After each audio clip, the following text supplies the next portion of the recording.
ಜ್ಞಾನದಿಂದಲೇ ಮಹತ್ ಕಾರ್ಯ ಸಾಧಿಸಲು ಸಾಧ್ಯವಿರುವುದರಿಂದ ಸಾಧನೆಗೆ ಯಾವುದೇ ಅಡ್ಡಿಯಾಗದಂತೆ ವಿದ್ಯಾರ್ಥಿಗಳು ಹಾಗೂ ಪೋಷಕರು ಗಮನ ಹರಿಸಬೇಕು ಎಂದು ಗೊಲ್ಲಹಳ್ಳಿ ಮಠದ ವಿಭವ ವಿದ್ಯಾಶಂಕರ ಸ್ವಾಮೀಜಿಗಳು ತಿಳಿಸಿದರು.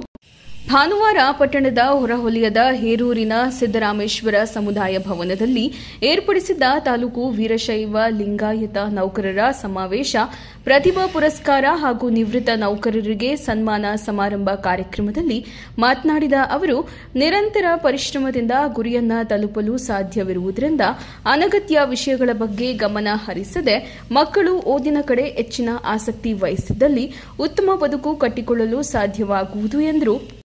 ಈ ಕಾರ್ಯಕ್ರಮದಲ್ಲಿ ವೀರಶೈವ ಲಿಂಗಾಯತ ನೌಕರರ ಕ್ಷೇಮಾಭಿವೃದ್ಧಿ ಸಂಘದ ಜಿಲ್ಲಾ ಘಟಕದ ಅಧ್ಯಕ್ಷ ಉಮೇಶ್, ತಾಲೂಕು ಘಟಕದ ಅಧ್ಯಕ್ಷ ಕೆಎಂ ರವೀಶ್, ಕಾರ್ಯದರ್ಶಿ ಸುರೇಶ್, ಪದಾಧಿಕಾರಿಗಳು, ಕರ್ನಾಟಕ ವೀರಶೈವ ಲಿಂಗಾಯತ ನೌಕರರ ಹಿತರಕ್ಷಣಾ ವೇದಿಕೆ ರಾಜ್ಯಾಧ್ಯಕ್ಷ ಶಿವಶಂಕರಪ್ಪ, ಶಿವಬಸವ ನೌಕರರ ಸೌಹಾರ್ದ ಸಹಕಾರಿ ಸಂಘದ ಅಧ್ಯಕ್ಷ ಎಸ್ ಯೋಗಾನಂದ ಹಾಗೂ ಪದಾಧಿಕಾರಿಗಳು, ಕನ್ನಡ ಸಾಹಿತ್ಯ ಪರಿಷತ್ತಿನ ಜಿಲ್ಲಾ ಘಟಕದ ಅಧ್ಯಕ್ಷ ಕೆಎಸ್ ಸಿದ್ದಲಿಂಗಪ್ಪ, ತಾಲೂಕು ಘಟಕದ ಅಧ್ಯಕ್ಷ ಎಚ್ಸಿ ಯತೀಶ್ ಹಾಗೂ ಪದಾಧಿಕಾರಿಗಳು, ಸರ್ಕಾರಿ ಪ್ರಥಮ ಕಾಲೇಜಿನ ಪ್ರಾಂಶುಪಾಲ, ಅಖಿಲ ಭಾರತ ವೀರಶೈವ ಲಿಂಗಾಯುತ ಮಹಾಸಭಾದ ತಾಲೂಕು ಘಟಕದ ಅಧ್ಯಕ್ಷರು ಹಾಗೂ ಪದಾಧಿಕಾರಿಗಳು, ಮುಖಂಡರಾದ ವಿಶ್ವರಾಧ್ಯ, ದಿವ್ಯಾ, ಪ್ರಕಾಶ್, ಸೋಮಶೇಖರ್, ಯತೀಶ್, ಶಿವಕುಮಾರ್, ಜಗದೀಶ್, ರಮೇಶ್, ಗಂಗಾ, ಶಶಿಕಲಾ ಸಮುದಾಯದ ನೌಕರರು ಹಾಗೂ ಪೋಷಕರು ಹಾಜರಿದ್ದರು.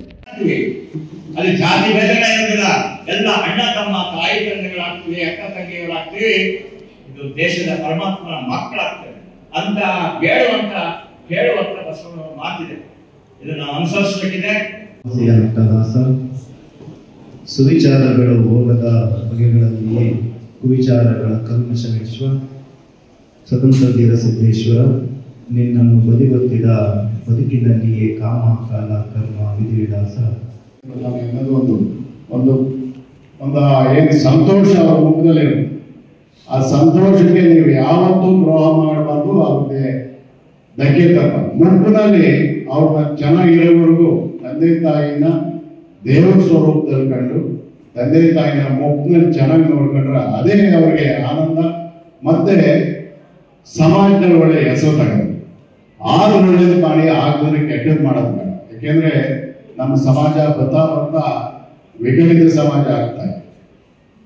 ನಾವು ಆದಷ್ಟು ಒಗ್ಗೂಡಬೇಕು, ಸಂಘಟಿತರಾಗಬೇಕು, ಸಮಾಜದಲ್ಲಿ ನಾವು ಒಂದು ಮುಷ್ಟಿನಾಗಿ ತೋರಿಸ್ಬೇಕಾಗುತ್ತೆ.